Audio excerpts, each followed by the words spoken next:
Whenever an incident like the shooting at Umpqua happens, discussion in Washington often turns to the need to update mental health policy in this nation. National correspondent Christine Frizzell takes a deeper look at why nothing seems to ever change. Around the country and in Washington, a show of solidarity, a moment of silence. In honor of those impacted by the tragic events at Umpqua Community College. It's a gesture that's become all too familiar, says Pennsylvania Congressman Tim Murphy. We have a moment of silence on the floor, and then when it comes time for congressional action, there's a lot of talk, a lot of tears, but not a lot of action. He's become one of the loudest voices in the push to tackle mental health problems in America.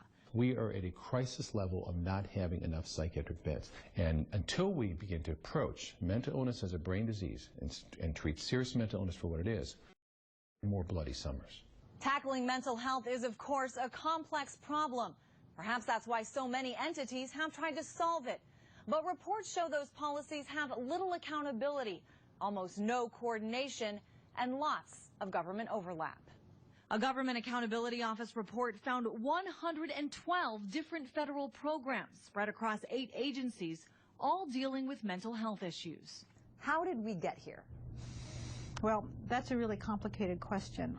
Dr. Judith Glassgold with the American Psychological Association says it's an issue with decades of neglect, from institutionalizing patients in the 1950s to cutting funding for mental health in the 1980s under President Reagan's administration.